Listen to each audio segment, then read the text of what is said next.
Bonjour et bienvenue sur cette nouvelle vidéo YouTube. Je ne vais pas présenter une ni deux voitures, je vais en présenter 24 et ce n'est pas n'importe lesquelles, c'est notre best-seller du moment. On est sur l'Audi A4 Avant. Je crois que sans prétention, on peut se dire qu'on a le plus gros stock d'Audi A4 Avant de la région. Qui plus est, on en a qui sont en arrivage. Donc ça fait clairement un gros pactole d'Audi A4 et j'avais à cœur de vous les présenter. On a la chance d'en avoir 24 simultanés. On a souhaité se mettre un petit peu en mode grille de départ d'une course de Formule 1. On va présenter, on va décortiquer un petit peu ce stock avec des RS4, des S4, des A4 TDI. Et vous allez voir que on n'a pas laissé la part au chien. En attendant, j'aimerais m'arrêter un petit peu pour vous dire qu'il faut vous abonner si vous voulez continuer à consommer ce contenu qui est intéressant, où on arrive à vous apporter de la culture automobile. Vous savez qu'on est passionné et on a toujours le plaisir de vous présenter ce type de voiture, notamment les RS4 ABT.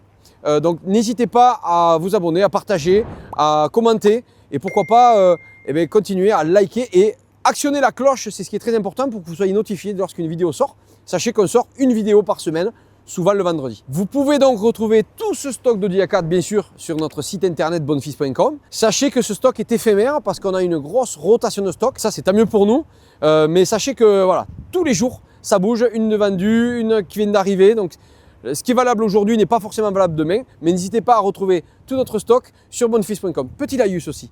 Vous cherchez un véhicule spécifique. Vous pouvez actionner une alerte sur notre site internet.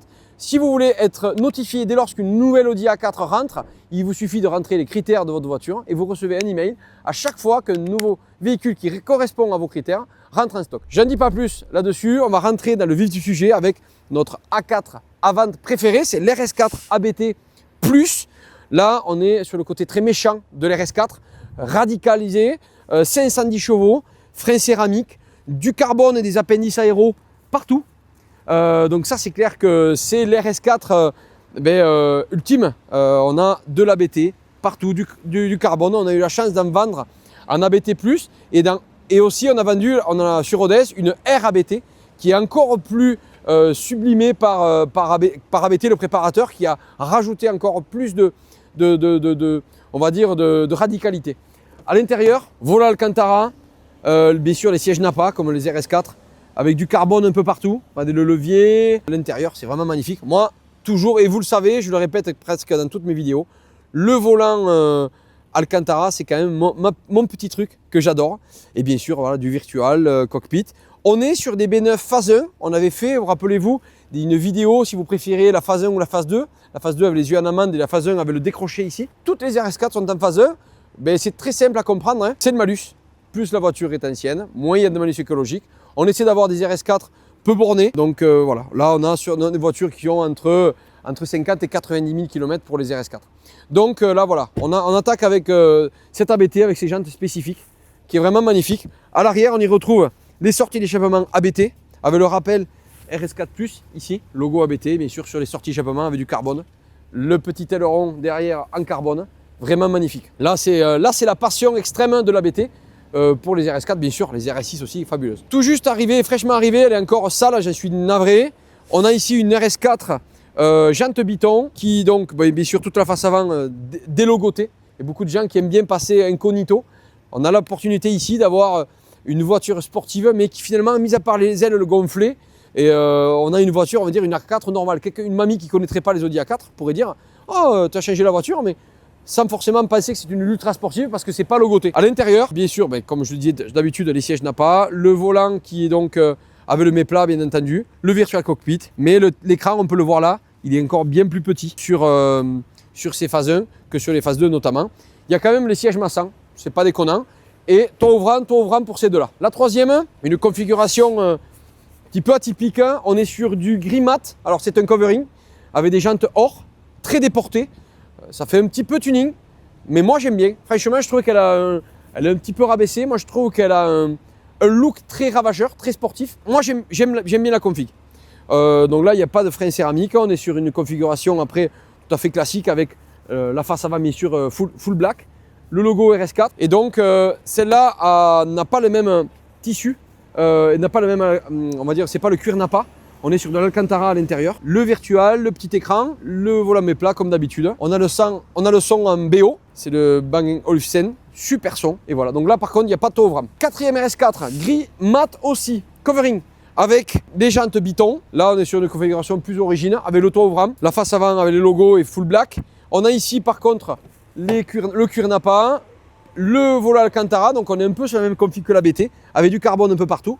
Le levier par contre est en Alcantara et pas en carbone comme la BT. Et là aussi on a virtual et le petit écran. L'Alcantara sur les portes, très sympa. Et là aussi il y a le BO, et sur piqûre rouge un petit peu partout, c'est très sympa. On est sur une config gris mat, mais l'intérieur comme vous pouvez le voir est sur du gris argent. Ensuite, la dernière RS4, on est sur du gris Nardo. C'est la configuration la plus connue de l'RS4. Gris Nardo, très sympa aussi, avec les jantes monotone noires.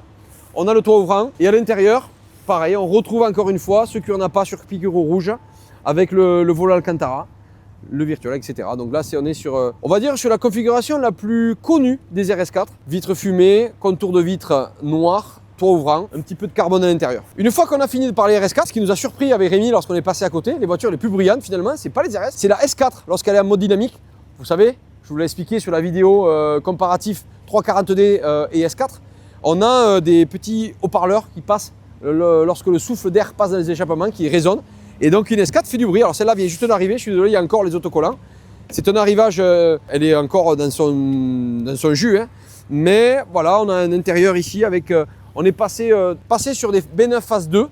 C'est un petit peu différent que celle d'avant. On a quand même le virtual, mais vous voyez, l'écran est bien plus grand sur les phases 2 que sur les phases 1. Et donc les intérieurs full cuir, les sièges massants, l'ACC, voilà, on a les sièges chauffants. On est sur de l'Audi S4 comme les rouleurs M, le diesel, parce qu'effectivement, j'ai pas précisé, c'est des S4 diesel, non pas des S4 essence. Voilà, les 4 sorties d'échappement derrière. On est avec les phases 2, comme je disais, B9 phase 2, avec les feux arrière, donc devant Matrix, arrière aussi, feu full LED, en configuration gris Daytona pour cette S4. Ensuite, celle-là, vous la connaissez, c'est celle que je présente dans la vidéo 340D S4, avec une configuration full black. On a la face avant toute noire, avec le logo noir, logo T S4.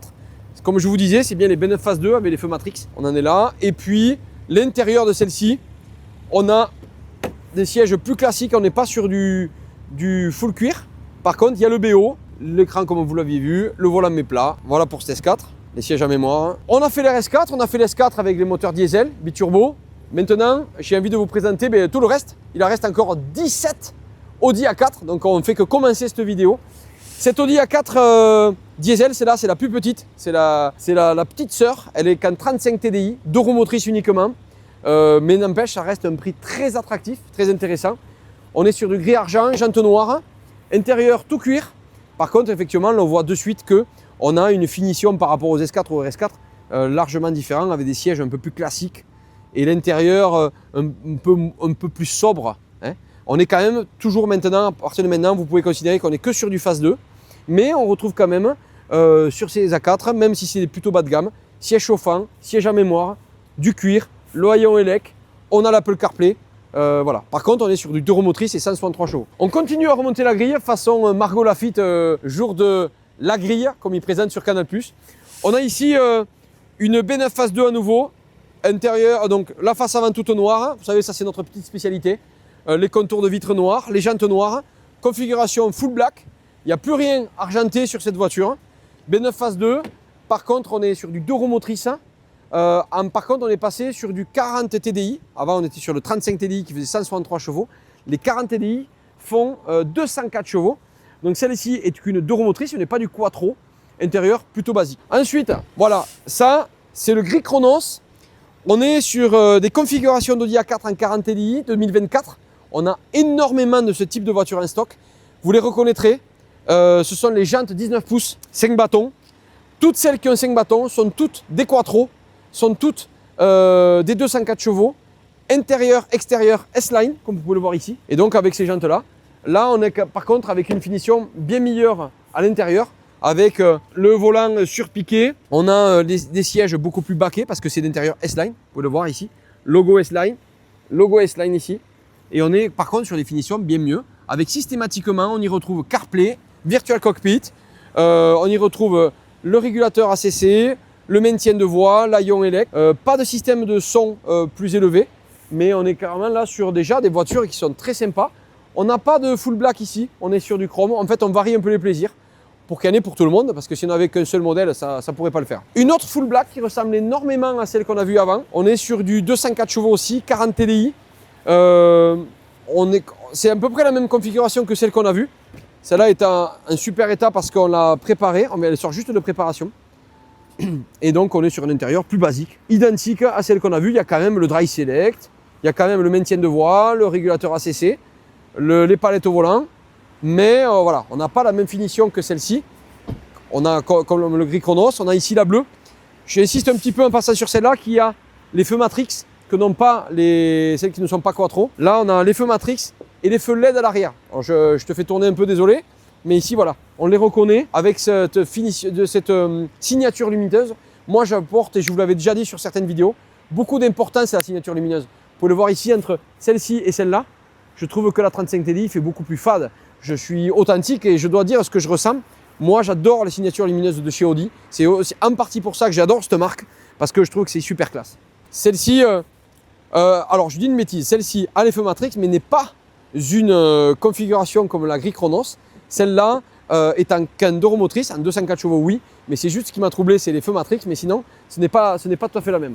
Intérieur plus basique, vous voyez, tissu, ce n'est pas du cuir, mais les sièges qui ne sont pas S-Line, ni intérieur ni extérieur. Et on voit que le volant, etc., ça fait une petite différence. Et on n'a pas le Virtual Cockpit sur ce modèle-là. Troisième noir qu'on a vu en 40 TDI, mais avec des jantes Biton, qui ne sont pas les jantes noires comme on l'a pu avant. Il y en a vraiment pour tous les goûts. Les autres étaient en configuration full black avec les barres de toit noires, les contours de vitres noirs. Là, on est sur du chrome, vous voyez, même sur le dessus des poignées. Et ici, intérieur aussi assez classique, on n'est que sur de l'euromotrice, avec quand même du cuir, quand même une finition qui est pas mal, mais on n'est pas sur le S-Line. En voilà une vraie, avec une vraie, quand je dis vraie, c'est une vraie S-Line, avec les jantes, les logos S-Line. Celle-ci a du chrome, celle-ci a l'intérieur S-Line comme toutes les autres. Alors là, je ne vais pas toutes les passer parce que c'est toutes les mêmes configs. Dès lors qu'on parle des 2024, je le rappelle, qui ont ces jantes 5 bâtons, ce sont toutes les mêmes. Le seul truc qui change, c'est l'extérieur avec la couleur et chrome ou non chrome. Voilà. Donc on recule un peu. La même que ce gris Daytona en blanc, avec ses jantes 5 bâtons, configuration chrome, vitres fumées et toutes les options que je vous ai déjà citées, CarPlay, Virtual, etc. Donc en blanc, moi j'aime bien. Mon cousin ne supporte pas, Edouard Leblanc. Moi j'aime beaucoup. Les Audi blanches, ça me rappelle les Audi A5 de l'époque. Je trouvais ça fabuleux. Et moi, clairement, je serais partant pour ce type de config. Moi j'aime bien le blanc. Une 40 TDI. Ici, gris-argent, configuration traditionnelle en euromotrice seulement, en 40 TDI en gris-argent, voilà. Ensuite, on a une autre grille Daytona avec les grosses jantes 17, logo S-Line inter-exter, et c'est des vrais S-Line, hein, bien configurés. Moi, je préfère le blanc que la grise, vous me direz ce que vous en pensez. Ensuite, c'est sa petite sœur, elles sont jumelles, c'est la même, avec les Matrix, les belles jantes, le S-Line inter-exter. C'est vraiment la même, avec les vitres fumées, le chrome, c'est exactement pareil. Ces véhicules-là n'ont pas le toit ouvrant, ça c'est important à savoir. Petite sœur jumelle aussi de la blanche qui était devant, c'est exactement la même. En blanc avec les jantes, 5 bâtons, très sympa. En quattro, j'insiste, c'est du quattro. Une autre bleue, on en avait déjà une plus haut, en 204 chevaux, d'euromotrice. Avec ce bleu, par contre celle-ci, en toit ouvrant, jantes noires, contour de vitre noire. Sa petite sœur en bleu, mais en version quattro 2024, avec ses jantes 5 bâtons. Qui a été roulée là dernièrement par un vendeur, c'est pour ça qu'elle n'est pas très propre avec ce bleu là. Vous me direz ce que vous en pensez avec les configs de 2024, vous me direz si vous préférez le gris Chronos, le blanc, le bleu, le gris Daytona ou le noir. Alors celle-ci c'est la même config mais en noir. Par contre on n'est pas sur du noir à l'avant, ni logo, ni contour de calandre. Donc vous me direz ce que vous pensez aussi du noir. Le noir on le sait, plus salissant malheureusement, mais aussi très classe lorsque c'est propre, bien propre. Une autre bleue. C'est la deuxième en configuration 2024. C'est la quatrième depuis le début qu'on voit en bleu. Donc bleu nuit, des couleurs qui... enfin, pas tout à fait bleu nuit, parce que le bleu nuit est vraiment plus foncé. On est un ton en dessous. Maintenant, les bleus, les verts sont vraiment revenus à la mode. Et on vend beaucoup de véhicules bleus comme ça. Et puis enfin, la dernière, avec une 204 chevaux, jantes Biton, gris Daytona, d'euromotrice. avec la même configuration qu'on a pu voir jusqu'à maintenant. Donc, si on remonte cette grille, comme dirait Margot Lafitte, ou lorsqu'elle est avec Jacques Villeneuve, quand il remonte la grille, lorsqu'on remonte cette grille, on peut retrouver effectivement beaucoup de modèles similaires. J'espère que je ne vous ai pas trop saoulé à répéter, mais néanmoins, c'est important de voir un petit peu les différentes configs qui existent. Couleurs, configuration, jantes, toit ouvrant, virtual cockpit, vitres fumées, contour de vitres noires, gris, etc. Je trouve que ça ne fait pas une diversité extraordinaire. 24 voitures identiques, ça permet à la personne qui cherche une A4 d'être quasi sûr de trouver la configuration qui lui plaît, et surtout s'il cherche un diesel. J'aimerais faire une petite aparté sur le diesel. Vous avez entendu, peut-être vu, que c'est que des TDI qu'on a ici, là, sur les 17 qui sont ici. Alors, où on vend de la sportive, où on vend des véhicules beaux esthétiquement. Alors, le diesel, c'est pas forcément un choix de notre côté. C'est pas nous qui avons dit on veut vendre du diesel. Nous, on vend en fait ce qui se vend en premier et ce qui plaît. Aujourd'hui, moi, je reste convaincu que le diesel, lorsqu'on roule, c'est le moteur thermique le plus efficient, le moins gourmand, entre guillemets, par rapport à sa consommation, mais aussi, je trouve que c'est quand même des moteurs qui sont très fiables. Alors, c'est vrai qu'on a perdu un petit peu en fiabilité lorsqu'on a voulu dépolluer, et notamment avec ces systèmes AdBlue, ces systèmes de VanGR, ces systèmes de FAP, ces systèmes globalement de dépollution. Néanmoins, d'ailleurs, je vous invite à aller voir à l'Atelier Bonnefils, on a fait une vidéo sur les FAP. Si vous voulez voir comment ça fonctionne, n'hésitez pas à aller voir le compte Atelier Bonnefils sur Insta et sur Facebook. Néanmoins, ces diesels, malgré ces systèmes AdBlue qui sont plutôt bien pris en charge par les constructeurs, sachez que même un produit, alors ça, on parle de la majorité sur des produits de 2024, donc elles sont garanties jusqu'en 2026.